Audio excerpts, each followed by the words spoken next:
We are now 16 days away from Election Day in Illinois. Local government races for mayor and city council are on the ballot across the state. We've been talking to the candidates for mayor in Moline and Rock Island in recent weeks. We didn't cover East Moline because Mayor Reggie Freeman is running unopposed for re-election there. But we do finish this morning covering the Rock Island mayoral race. Incumbent Mike Thoms faces a challenge from Thurgood Brooks in the April 6th election.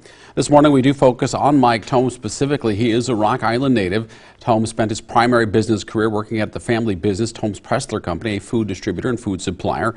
He retired from there and moved on to developing residential and commercial property. At one point, Mike Thoms owned Fire Lake Golf Course.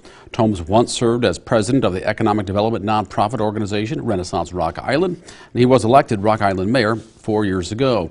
No big changes in Rock Island's property taxes over the last 4 years. There was a budget shortfall that the city addressed without cutting services. The local economy is a lingering issue in the city. A deadly shooting in the district of Rock Island last summer didn't help matters there. That prompted a move by city council to close bars an hour earlier. Businesses there closed as well during the pandemic. There's also the vacant property, the old Watchtower Plaza, that hasn't attracted a developer.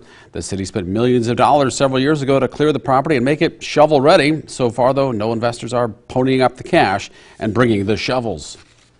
Mike Thoms goes into the election with hopes voters want stability and give him a chance to finish what he started over the next 4 years. Like mayors across the country, he dealt with challenges over the last year no one saw coming.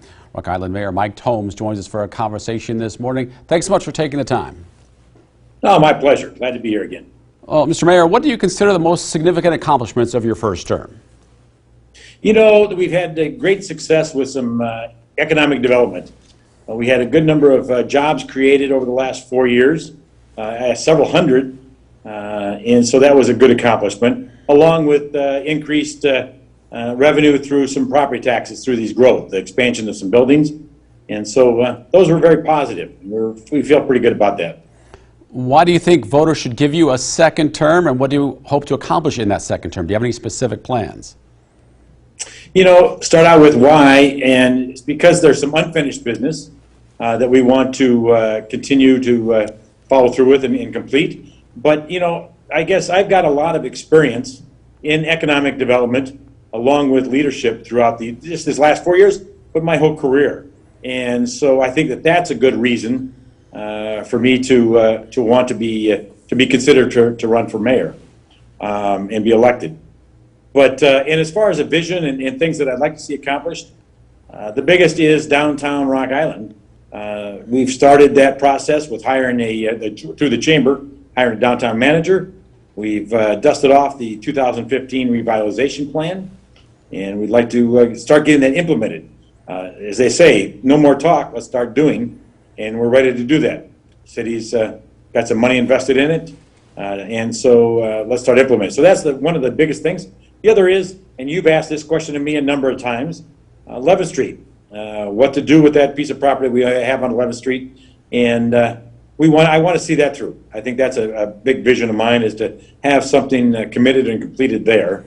That's for sure. We do have a couple people kicking the tire there, so you never know. Well, you are foreshadowing a bit, because we will talk about 11th Street a little bit later in this conversation. But let's get back to what you just mentioned about downtown, because this has been a rough year in a lot of ways for Rock Island, especially for the district section of downtown.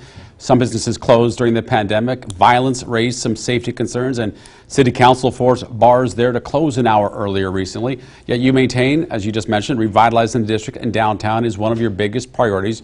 We know it can't happen overnight. You talked about this downtown manager. What steps would you take along with the manager in this second term to get that ball rolling? What can be done? Well, there's several things that can be done. We've earmarked $1.5 million of TIF funds to help with infrastructure down there, along with paying for this downtown manager for the first 2 years. Then we want to start leveraging private dollars with the public dollars and creating, hopefully to create a SSA down there, a special service area, to start leveraging some private dollars to continue the revitalization down there. And that's in a lot of different ways, whether it be streetscaping, whether it be event planning, whether it be incentives for businesses, facades. So that's, I guess, some of the things we want to put in place. And so we want to we put down the downtown task force to help get input from the public and those stakeholders that work down there and own businesses down there to have a say-so in how this is implemented. Now, the district is known primarily these days for its nightlife and the bars. Does that need to change? If so, how do you approach that? You know, I don't know if it needs to change. We just need to add to it. We would like to have more daytime traffic down there and family-orientated businesses. As I said before, you know, giving examples like an ice cream shop or a deli, a arcade type place, and some office space and businesses. And so we want to get more day traffic is probably the biggest focus, along with, then you could transform the evening into adult type of bars and clubs. So we're not looking to eliminate it, just add to it. We step away from my conversation with Mike Thoms for a moment. More of it coming up. Rethinking Watchtower, how the mayor feels about not seeing significant progress at that vacant property. For the Record.